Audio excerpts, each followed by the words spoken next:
पण हे सगळं अधिपतींना माहिती आहे का? मला नाही माहित. मला नाही माहित त्याला हे माहिती आहे की नाही. कारण चारू गेल्यानंतर मी पूर्ण भरकटलो होतो. मी एकटा राहू लागलो होतो. त्यात ही भुवनेश्वरी आली. मी अधिपतीपासून पण लांब गेलो. माझी बायको गेल्याचं दुःख, माझा पुढचा मुलगा माझ्यापासून दुरावल्याचं दुःख मी सहन करू शकलो नाही. मी सैरभैर झालो. या एका बाईमुळे माझं अख्खं घर विस्कटलं. त्यामुळं अधिपतीच्या मनात काय चाललंय, त्याला काय खरं वाटतंय, माझ्या विरुद्ध त्याच्या मनात काय काय भरवलं गेलंय, काय विष पेरलं गेलंय, तो कशाला खरं समजतो, त्याला कशाची कल्पना आहे कशाची नाही, मला काही माहिती नाही. हे किती भयंकर आहे. ऐकून सुद्धा माझी चिडचिड होती. हे सगळं गेली इतकी वर्ष मी सहन करतोय अक्षरा. मी भोगतोय सगळं. आणि म्हणून माझी चिडचिड, माझा संताप होतो. आणि म्हणून मी त्या बाईवरती हल्ला करतो. तिचा जीव घ्यायचा असतो मला. आणि अधिपतीला काय वाटतं, मी वाईट माणूस आहे, मला बायकांचा सन्मान करता येत नाही, मला बायकांचा मान राखता येत नाही, म्हणून मी हल्ला करतो. मी वाईट आहे.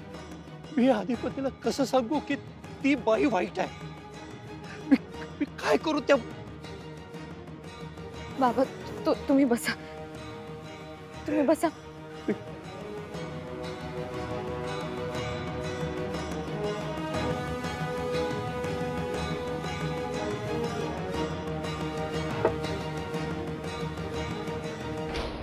शांत व्हा. काही होतंय का तुम्हाला? हे सगळं आठवलं की माझं डोकं भडभडतं अक्षरा. मेंदूला झिंझिण्या येतात माझ्या. बाबा तुम्ही आता काही बोलू नका. एकदम शांत व्हा. आता आपण सगळं ठीक करू. अधिपतीचा गैरसमज दूर करणं, त्याला काही सांगणं हे माझ्या हातात नाहीये बाळा. आणि माझ्यात तेवढी ताकदही नाहीये. तो माझं काही ऐकूनच घेत नाही. माझ्यापेक्षा जास्त त्याचा त्या भुवनेश्वरीवर विश्वास आहे. आता तू सगळं ठीक कर. तू या घरची सून आहेस, अधिपतीची बायको आहेस. तुला हे सगळं माहिती पाहिजे. आणि म्हणून एवढं धडपडून मी तुला हे सगळं सांगितलंय. आता तू सगळं नीट कर. मला हे सगळं खरंच नाही वाटत आहे. मी अजूनही हा धक्का पचवतीये. मला 20 वर्ष लागली बाळा. 20 वर्ष. खरंच असं कसं वागू शकतात त्या? कुणी असं कसं करू शकतं? माझा विश्वासच बसत नाहीये. अधिपतींची खरी आई नसताना, तुमची बायको नसताना त्या या घरात आल्या. अधिपतींना बुद्धी असून, त्यांना शिकायची इच्छा असून त्यांना शिकू दिला नाही. हे मुद्दाम केलं त्यांनी. अधिपती हुशार असून त्यांची बुद्धी वाया घालवली. आणि कुठलाही अधिकार नसताना, या घराशी काहीही संबंध नसताना त्या पाहुण्या म्हणून आल्या, पाय रोवून बसल्या. आणि या घरातल्या माणसांनीच हे चूक आहे. हे थांबवायलाच हवं.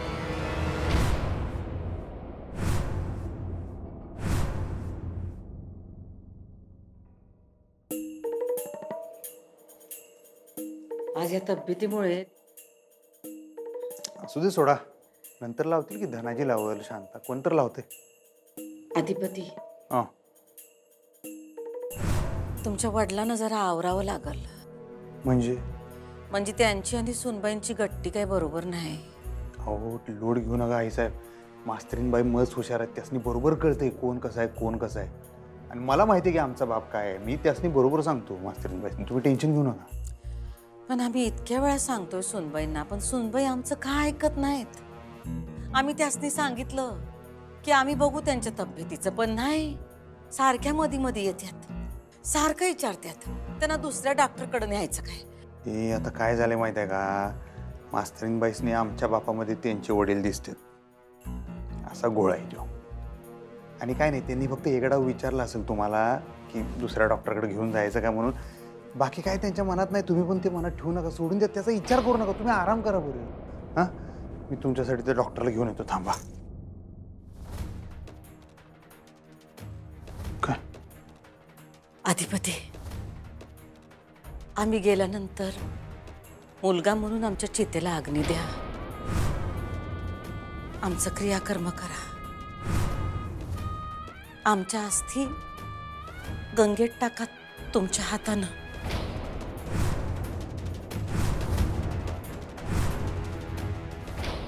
देवी, सगळं ऐकून डोकं बधीर झालंय माझं.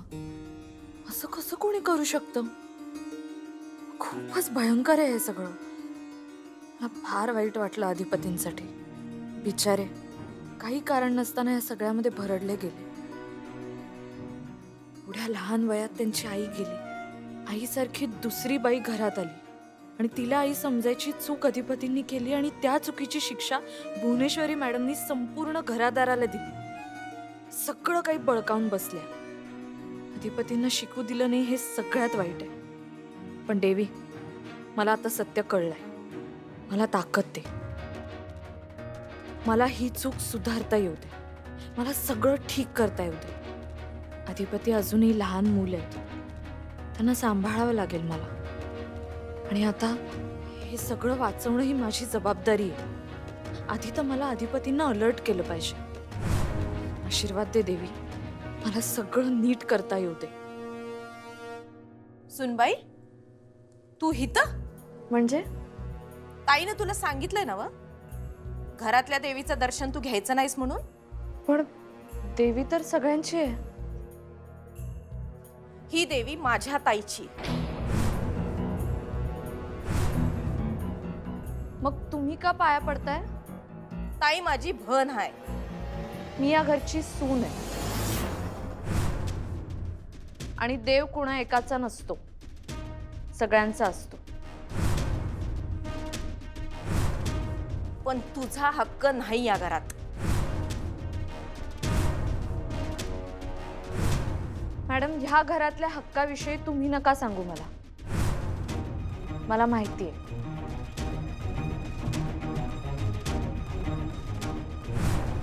लईच तोरा दावायली की ही. आईचा भाऊ काय बोलताय तुम्ही हे दिवे लागण्याच्या वेळेला? अधिपती, आमचं मन आम्हाला सांगताय की काहीतरी परीत घडणार आहे. काय घडत नाही असलं. उगाच टेन्शन घेऊ नका. एक तर तब्येत बरी नाही तुमची आणि काय तर आपलं बोलायला लागलाय. तुम्ही आराम करा बरं तुम्ही इथं. आणि त्या डॉक्टरला आता फोन बिन करत नाही, मी घेऊनच येतो. नका नका, डॉक्टर फिक्टर काय नका. हे बघा, तुमच्याशी बोललं नव्ह की आम्हाला लई बरं वाटतंय. अधिपती, तुम्ही ऊर्जा आहेस आमची. तुमच्याकडे बघितलं नव्ह की आमची सगळी दुखणी पळून जातात. ठीक होता मी आता. नक्की काय? एवढ्या पट्ट्या ठेवल्या डोक्यावर, हा ताप गेला की पळून कुठं राहील तो? हा काय तुम्ही? बरं, तुम्हाला फॅक्टरीत जायचं होतं ना, तुमची सगळी कामं राहिली. हा, जायचं होतं. ते सीएला ठेवला मी बसवून तिकडं फॅक्टरीत ऑफिसमध्ये. हिशोबाचं जरा काम होतं. मगा धरणं बसलाय तिकडं. आता जाऊन बघीन मी. आता रात जाणार अख्खी त्या कामात. आमच्यामुळं तुमचा दिवस वाया गेला की. तुझे पहिलं तुमची तब्येत महत्वाची, बाकी काय नाही. अधिपती, आता आम्ही ठीक आहोत. तुम्ही जावा आता, फॅक्टरीत जावा. आमची काही काळजी करू नका. जावा तुम्ही. नाही नाही नको, मी इथं थांबतो तुमच्यापाशी. मी त्यासनी फोन करून सांगतो उद्या तुम्हाला. अहो, तुम्ही गेला नाही तर तो सीए फोन करून पिडल आम्हाला. करोडो रुपयांची बिलं आहेत. तुम्ही बघायला पाहिजे नीट काय ती. आणि काल तुम्हाला ती फाईल पाहिजे होती ना, ती देतो तुम्हाला. अहो आत्ता राहून दे, उद्या बघू. तुम्ही आराम करा. आमच्या आजारपणामुळं कामं अडायला न ग. थांबा, आम्ही तुम्हाला देतो. नाहीतर असं करतो, आम्ही जातो. अहो आता तुम्ही आजारी आहे तर तुम्ही कशाला? अहो, फॅक्टरीत जावंच लागल, कारण आम्हासनी खबर लागली आहे की फॅक्टरीमध्ये माल मारला जातोय. म्हणजे? अहो, म्हणजे राज्याला गोडाऊन जवळ माणसं गिरट्या घालतात म्हणून. कच्च्या मालावर नजर आहे त्यांची. अहो सीसीटीव्ही आहे तिथं, वॉचमन असतो तिथं बसल्याला. तरी बी एकदा चक्कर टाकली पाहिजे की नाही? बघितलं पाहिजे ना समजा नीट आहे का नाही. महागाचा माल आहे तिथं. आणि आपण दिसलो तिथं राज्याला तर परत फिरकायची नाहीत बिन. तुम्ही थांबा, सुनबाईन संग एकट्या पडतील त्या. हो तुम्ही थांबा हो आईसाहेब. आम्ही असताना तुम्ही जावा म्हणजे पाप लागून द्या आम्हाला. अहो पण थांबा. एकदा ठरलं ना ठरलं. ठीक आहे. आणि गावली बेनी तर सरळ त्यांना पोलिसांच्या ताब्यात द्या आणि ते हिशेबाचं पण संप आजच. बघा काय म्हणतोय तो सीए. बर. तुम्हाला ती फाईल देतो आम्ही, शिक्का मारून ठेवलंय. ठीक आहे. ताई जेवण लावाय सांगू? नाही न ग आम्हाला. म्हणजे तापामुळे तोंडाला चव नाही. अगं बाई तुला ताप आलाय बाई? अगं मग गोळ्या बिळ्या घ्याव्या लागतील ताई. वरण भात खा की जरा. हा नाही न ग न ग. हो आई साहेब असं का करला हो? तुम्ही जेवणार नसला तर मग मी बी जेवत नाही बघा. अहो आता न ग म्हणलं, थोड्या वेळाने खाऊ आम्ही. हा तुम्ही काळजी नका करू, खाऊ आम्ही. बरं आधिपती तुम्ही चला की जेवायला. नाही मी फॅक्टरीत चालू आहे. अहो जेवून जावा की. त्यांचा डबा पाठवू फॅक्टरीत. त्यांना काम आहे, महत्वाचं आहे, जायला हवंय. ठीक आहे. तुम्ही जेवा खरं. हा येतो. जावा. आणि ऐका, हं. नीट जावा. तुम्ही आराम करा.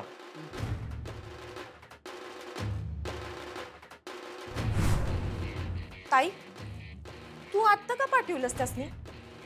सांगितलं नवं काम आहे म्हणून. अगं भय ताई, पर एवढ्या रात्री त्यासनी का पाठवलंस? ज्या अर्थी तू एवढ्या रात्री पाठवलं म्हणजे तुझ्या डोसक्यात काय तर असेल. उगाच तू असं काय करणार नाहीस. जा तू. भूक नाही का लागली तुला? अगं ताई भुकेचं सोड. सुनबाई लई थोबाड वाजवायल्या. अगं मी तिला म्हणलं का सुनबाई आपल्या देवीचं दर्शन घेऊ नगस. ताईनं सांगितलं आहे ना व तुला? तर मला म्हणती कशी मी आज सून हाय या घरची, मला अक्कल शिकवू नका म्हण. मला जे पाहिजे ते मी करणार. ताई अगं ही सून आहे तर फानाच काढायला. चांगली चेचली पाहिजे नाहीतर हाताबाहेर जाईल बघी.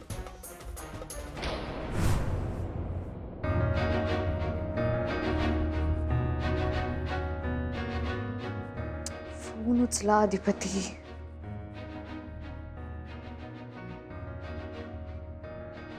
कुठे गेले ते सकाळपासून? फोनही उचलत नाहीयेत. अधिपती काय? मला बोलायचंय, थांबा ना. कुठे होतात सकाळपासून? घरातच होतो. आई साहेबांच्या खोलीत होतो. त्यांची तब्येत जरा ठीक नव्हती. अच्छा मला माहित नव्हतं. हा नाही आता ठीक आहे तब्येत. आलो मी. अधिपती थांबा ना प्लीज. काय? मला बोलायचंय. आत्ता नको. का? मी फॅक्टरीत चाललोय जरा. आत्ता? काम आहे. उद्या नाही का करू शकत? महत्वाचं आहे जरा. मला जे बोलायचंय तेही महत्वाचं आहे.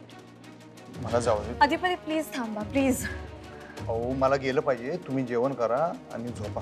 हे बघा आधीच खूप उशीर झालाय तर याहून जास्त उशीर व्हायला नको. म्हणजे इथे नको. मी सांगते तुम्हाला आपण खोलीत जाऊन बोलूया. या प्लीज. काय बोलायचं Please, मला गेलं please, पाहिजे. अधिपती, ऐका please. माझं. अहो सोडा मास्तरीन बाई. ऐका माझं. तू सीए वाट बघत असेल फॅक्टरीत माझी.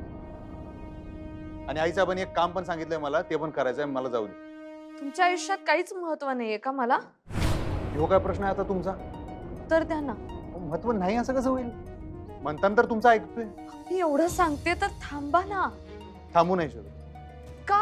अहो सांगितलं ना आई साहेबांनी काम दिलंय ते केलं पाहिजे. आधी आई साहेब नंतर बाकी सगळं.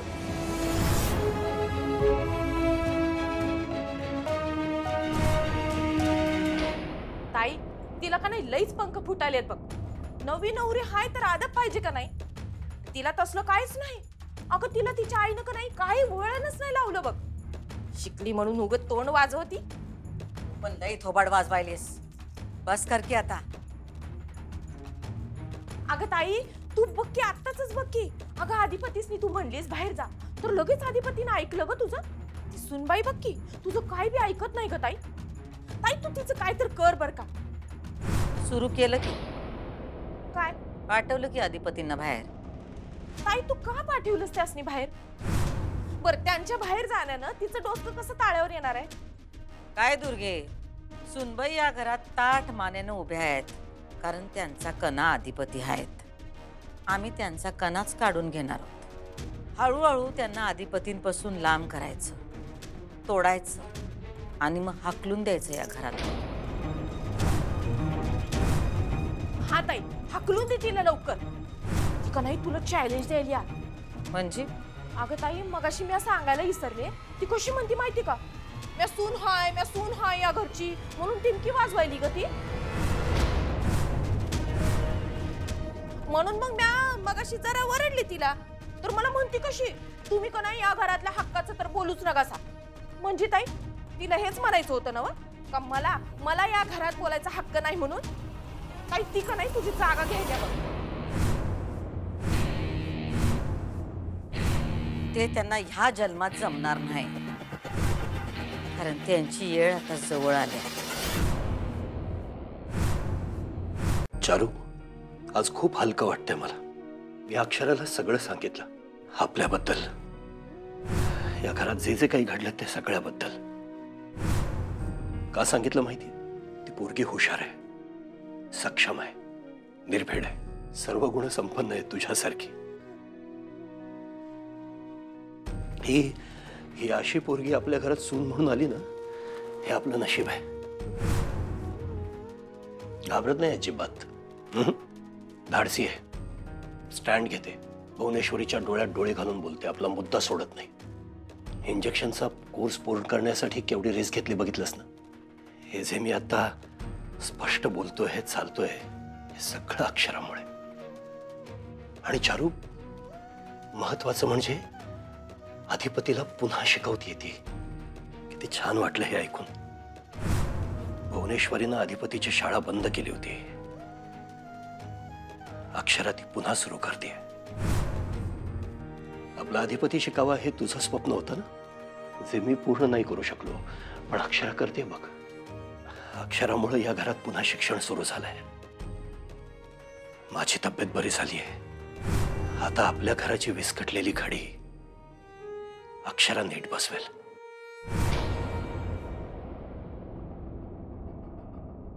ओ सुनबाई, आमची जेवण झाले ती. जा, तू बी जेवून घे. नाही, मी अधिपतींबरोबर जेवेन. अधिपती कधीच जेवले असते. म्हणजे ताईनं फॅक्टरी डबा पाठवायला सांगितला होता. कोणाला? मला, मी पाठवला. का? का म्हणजे? अगं काम चालू आहेत ग तिकडं. ते जेवत्याल तिकडं आणि येत्याल. पण मला का नाही सांगितलं? तुला काय सांगायचंय त्यात? बायको आहे मी त्यांची. तर मग मग मग मला माहित हवं ना की ते घरी जेवणार नाहीयेत ते. तू बरी आहेस ना व? का आज आली आहेस या घरात? तुला माहित आहे का, ही तर समद ताई ठरवती. आणि ऐक, अधिपती आधी तिचा मुलगा आहे, नंतर तुझा नवरा. कळलं काय? मला कळलंय. तुम्ही सांगण्याची गरज नाही. काय म्हणली? सांगण्याची गरज नाही? वयानं लहान आहेस ना व? मग नीट बोलायचा माझी. आणि बघ, तुझा नवरा तुला सांगून नाही गेला, त्याचा राग माझ्यावर नाही काढायचा. आणि मग अशी बी काय बोललीस ग तू? हक्क सांगू नका. तू सून आहेस तर काय झालं ग? मिरो वाटणार आहेस का काय आमच्या डोसक्यावर? मोठ्यांचा मान बिन काय हाय का नाही? आणि एक ध्यानात ठेव, ताई मेन हाय या घरातली, आणि तिला तुझ्यापेक्षा जास्त काळजी आहे अधिपतीची, म्हणून तर डबा पाठवला ना व तिनं. जाता जेव, नाहीतर राहू उपाशी. चांगलं सांगाय गेलं की टांगाय नीती.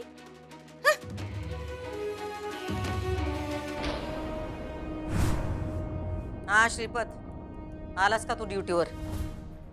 हा बर, ऐक आम्ही काय म्हणतोय ते. अधिपती येतात आता फॅक्टरीत, त्यांना तिथंच थांबून घे आणि आम्ही काय सांगतोय तसं कर.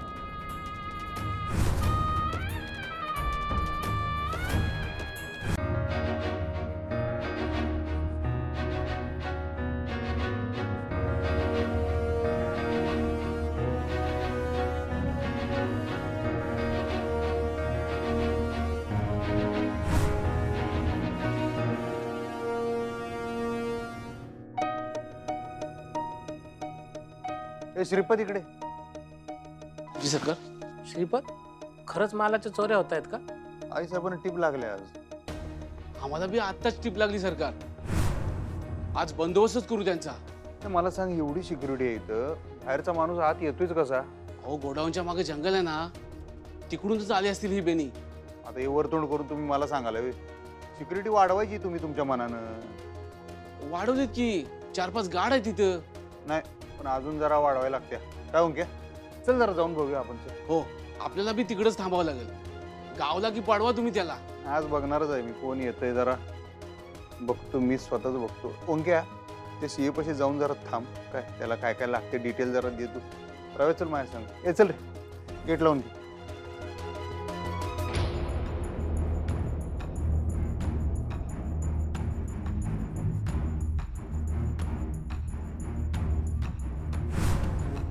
सकाळ व्हायच्या आधी पाठवू नका त्यासनी घरी. काढा काय बी शिळोप्याची काम. तर यापुढं अधिपती रात्रभर काम करतील आणि दिवसा घरी येऊन झोपतील. आम्ही त्यांच्यासाठी नवीन टाइम टेबल ठरवलं आहे. त्याची अंमलबजावणी तुम्ही करायची.